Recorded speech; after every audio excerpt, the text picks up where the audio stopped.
Magandang araw mga ka-aerial defense, may ibabahagi na naman ako sa inyo. Dahil ngayong araw na ito ay may pag-uusapan tayo tungkol sa depensa, CCG at destroyer ng China nagbanggaan sa West Philippine Sea, nang gulo ang mga barko ng China Coast Guard sa isinagawang kadiwa operations ng Philippine Coast Guard sa Baho de Masinloc nitong linggo. Ayon kay Commodore J. Tariela, tagapagsalita ng PCG para sa West Philippine Sea, habang nagdadala ng ayuda para sa mga mangingisdang Pilipino sa pamamagitan ng Kadiwa Program, ilang barko ng China ang agresibong nangharang sa mga barko ng Pilipinas. Sa gitna ng tensyon, dalawang barko ng China ang nagkabanggaan sa isa't isa habang sinusubukang pigilan ang operasyon ng PCG.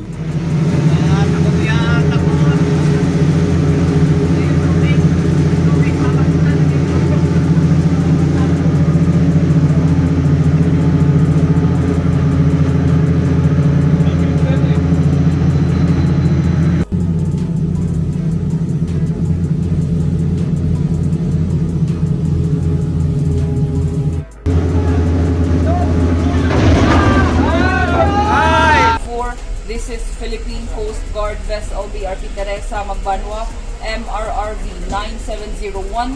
We have medical personnel on board. Should you need any assistance, we are willing to provide assistance.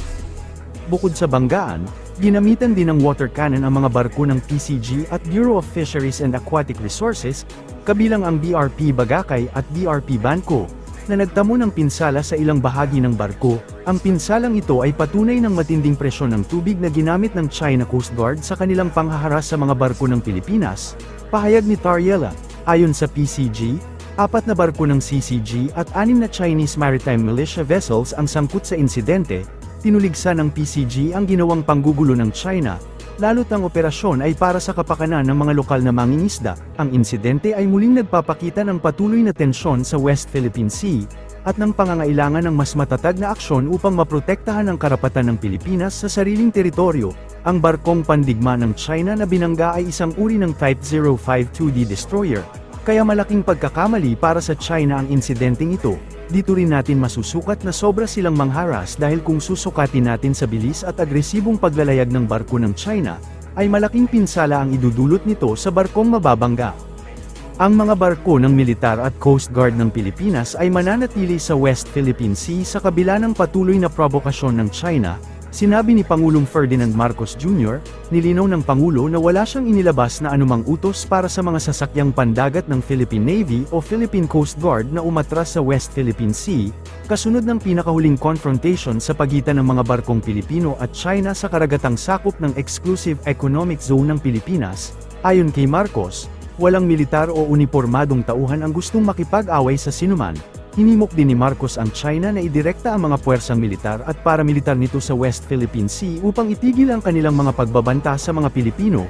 Our vessels there in Baho de Masinloc will not be instructed to back out. We will just continue to stay there We at have this never point. instructed any of our vessels All to right. back out. Thank you, sir. Never. But we have to always, when we do not back out because natakot tayo, atras tayo. Alam mo, I don't know about other places, pero dito sa gobyernong ito, hindi tayo umaatras sa laban. We are brave. Filipinos are brave. But we do not. Sinong Pinoy na gusto magkagera? Sino? Kahit maganap ka para sa akin, kahit isa. Kahit yung sundalo, kahit yung Coast Guard, ayaw nila ng gulo. So, no, but at the same time, we have a duty to perform, and that is to defend the country. So no, we never back down. We always continue to do. Our uniformed personnel, the Navy, the Coast Guard, the Army, the Marines, all of them, the Air Force, all of them are pledged. They took an oath. And they're just doing their duty, they're performing their mission, defend the Philippines. Yun lang naman ang ginagawa nila. And we will not stop doing it. We will not stop doing it. We will stop doing it when the threats stop. Tigil na yung mga threat.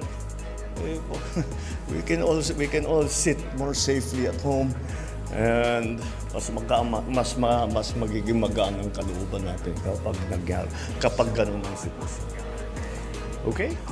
Ang kanyang mga pahayag ay kasunod ng isang barko ng China Coast Guard, habang hinahabol ang isang barko ng PCG, na bumangga sa isang barkong pandigma ng China Navy sa labas ng Scarborough Shoal noong Lunes, na agad namang nag-alok ng tulong ang PCG, ayon kay PCG West Philippine Sea spokesperson Commodore J. Tariela.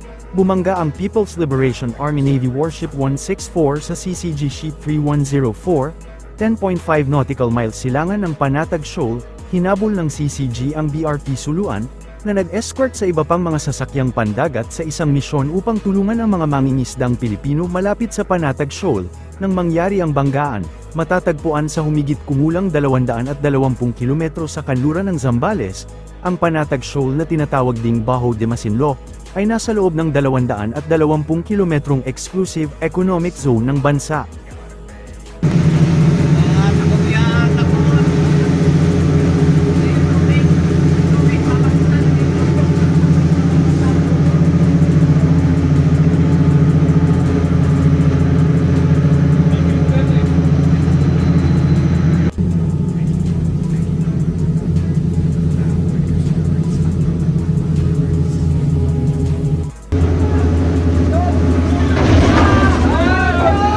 Para sa mas madaming update tungkol sa ating depensa, paki-follow at like muna ng aming page na nasa description na ang link. Huwag mo na rin kalimutan mag-like, share and subscribe. Pindutin mo na rin ang bell para updated kayo sa aking mga bagong video. Maraming salamat po.